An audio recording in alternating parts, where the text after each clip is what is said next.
Bonjour les gens, bonjour, c'est Monos et vous êtes sur une nouvelle vidéo de ma chaîne, en mode pignouf comme d'habitude. C'est un grand plaisir de vous retrouver et j'ai envie de vous parler un peu de la Mega Drive, ce que j'ai récupéré sur la Mega Drive depuis le début de l'année. Enfin, récupérer, c'est un grand mot. Puis vous parler un petit peu aussi de deux trois trucs sur cette fameuse Mega Drive. Donc ça s'adresse un peu aux débutants de la machine. Je ne suis pas un expert de la Mega Drive, mais je vais essayer un petit peu de vous parler de deux trois trucs de cool. Alors, le mois dernier, donc je vous avais parlé, on va commencer par ça. Je vous avais parlé de brancher une Mega Drive sur le PC, donc je m'étais acheté tout simplement cette Mega Drive là, celle-là je vous l'avais présentée, c'est tout simplement une PAL G. Voilà, donc on a une sortie RF qui est ici, sortie normale ici. Moi je possède, alors ça doit être une VA4. Alors, j'expliquerai un tout petit peu rapidement juste après.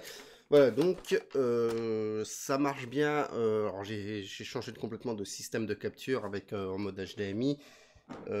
Ça marche bien avec un fil traditionnel comme ça. Donc il faut un fil composite pour capturer sur le PC et pour capturer sur une prise d'antenne aussi. Hein, il existe, j'ai la même chose avec l'antenne en extérieur. Donc là il est branché sur la télé. Je vais pas.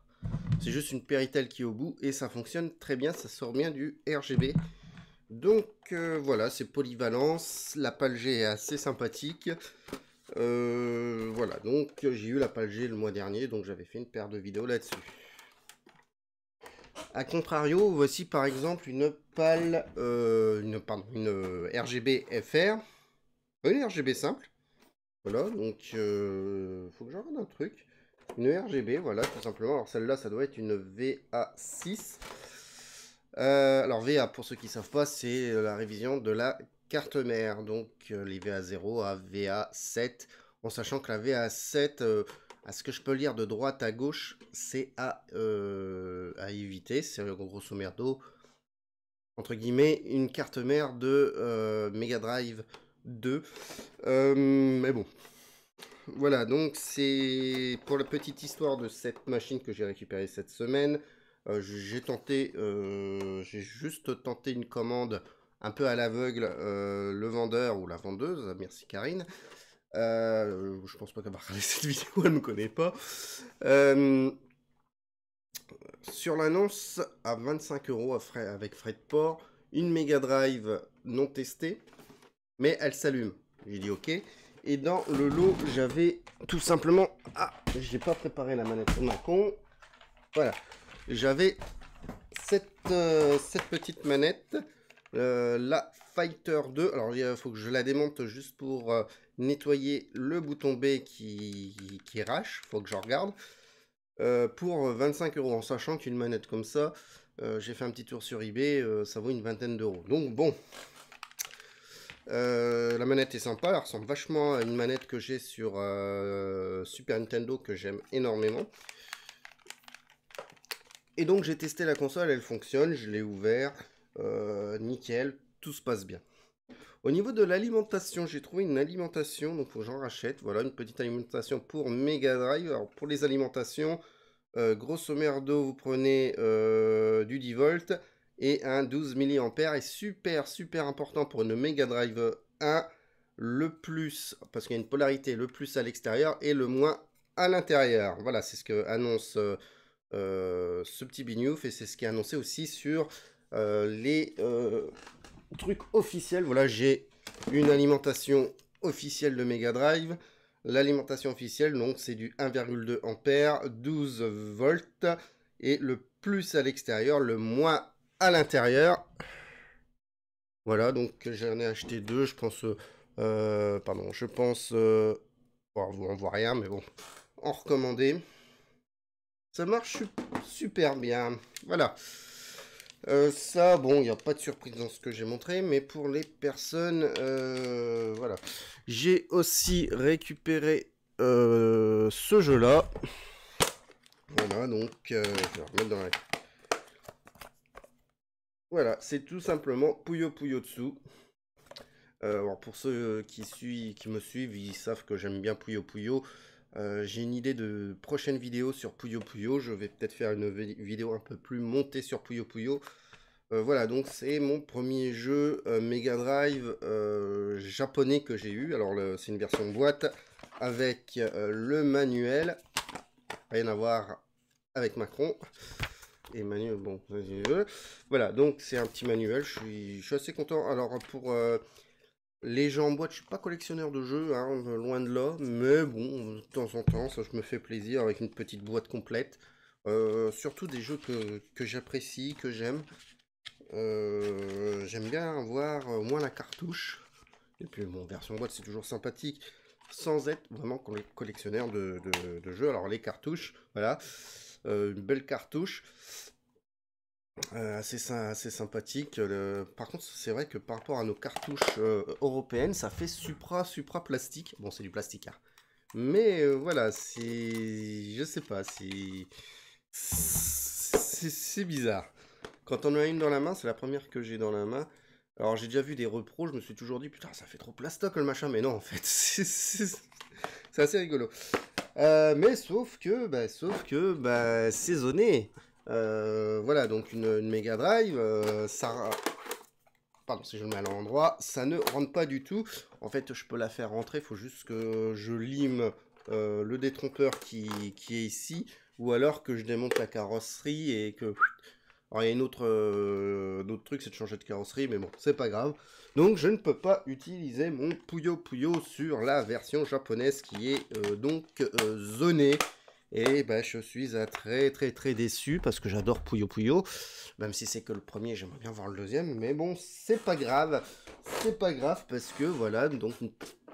Bah oui, j'ai tout simplement récupéré une japonaise. C'est pour cette semaine, tout est arrivé cette semaine. Enfin, presque. Voilà, donc bon, ok, il manque un petit truc ici qui doit traîner, je sais pas où, j'ai vu ça.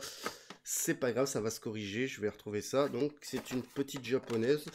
Je suis assez content de la machine, elle fonctionne. Je peux donc, cette fois-ci, bah, hop, cette fois-ci, je peux mettre... Ah, c'est pas grave, je peux enfoncer Puyo Puyo. Ah oui, petite particularité des japonaises, il y a un loquet. Hop, cette fois-ci, je ferme et j'ai bien Puyo Puyo dans la machine. Je peux jouer à Puyo Puyo 1. Je suis à la recherche de Puyo Puyo 2 pour normalement le mois prochain. Alors j'aimerais bien voir une version boîte quand même, cette fois-ci. Donc je suis assez content. Alors la machine fonctionne en 60 Hz, donc balance du 60 Hz et bien configuré Jap. Donc voilà, je suis content de la machine.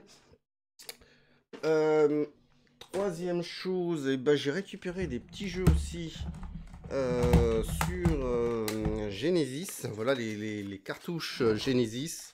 Alors, oui, je vais vous montrer. Vous allez me dire, bah, les jeux, les homebrew qu'on achète ne fonctionnent pas sur la version Jap. Mais si, parce qu'ici, il y a toujours un petit trou pour le détrompeur de la Mega Drive Jap. Donc, Papy Commando fonctionne aussi sur une Jap. Et les Everdrive chez Crise et très certainement les autres machines. Et, dès que vous avez l'ouverture ici, ça fonctionne, hein. Ça, c'est pour information. Donc j'ai récupéré sur la Genesis Sonic Pinball, Sonic 3 qui va aller chez Yanoche, parce que bon, ça m'intéresse pas des masses, le Sonic 2 et le Jungle Strike. Voilà, donc c'est 4 cartouches que j'ai récupérées sur la Genesis. Alors ça passe bien sur même nos Mega Drive, on peut switcher nos Mega Drive, ça j'en parlerai peut-être plus tard. Je montrerai comment switcher, je pense, une Mega Drive. J'en switcherai 2 peut-être. Alors je sais pas si je vais switcher la PAL G peut-être, hein, avec la fameuse japonaise. Est-ce que ça vaut le coup de passer un switch maintenant à l'heure actuelle? Enfin pour moi, pour mon utilisation. Mais vous allez me dire, oui, mais Monos, si tu switches pas, tu peux pas passer ta console en mode Genesis. Alors, j'ai des jeux Genesis, mais J'ai pas encore testé sur ma console switchée ou normale. Alors j'ai une console switchée mais pas en PUBG, donc je peux pas capturer. Bah j'ai dit oui, c'est vraiment ça, merde. Il faut quand même je switch une console pour la passer en mode américaine ou tout simplement acheter une américaine. Hein. Donc j'ai aussi récupéré la jolie Genesis. Certaines personnes préfèrent ce modèle-là au niveau carrosserie, hein, on s'entend bien, préfèrent la belle Jap. Et moi j'aime bien la petite Genesis avec le mot Genesis dessus. Je trouve que ça envoie du pâté quand même.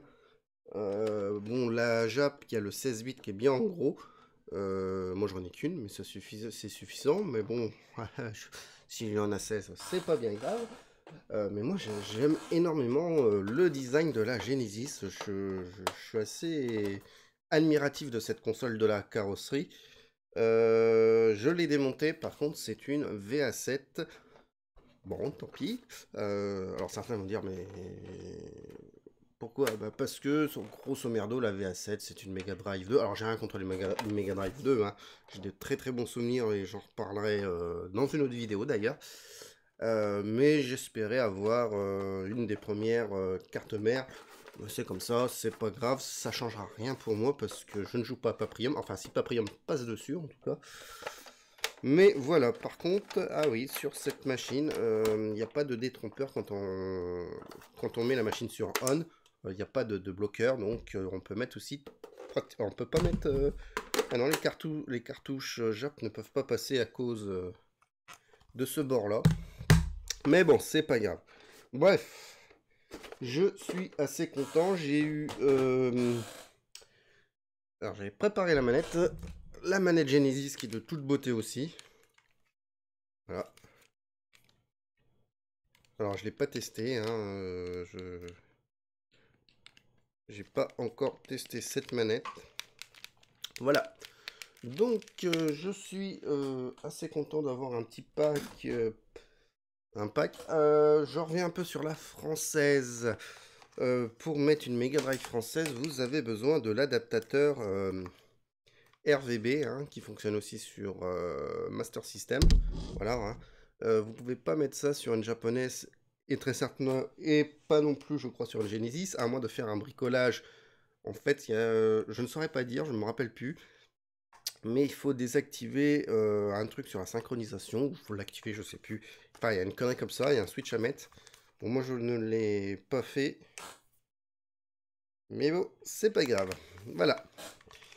Donc je suis assez content d'avoir ce petit parc de machines pour mes développements Mega Drive. Voilà, donc j'ai de quoi tester mes jeux sur les trois modèles, les trois supports, sans besoin de switcher une console. Alors maintenant la question, est-ce que je vais switcher ma PAL G ou pas? Je ne sais pas, je suis en train de me tâter, j'ai les interrupteurs, on verra peut-être ça ce week-end. Voilà. Ceci dit, j'arrête la vidéo ici. Je vous remercie pour tout ça. Je vous fais des gros bisous et une prochaine vidéo. Et encore des je suis désolé. Bye bye et gros bisous.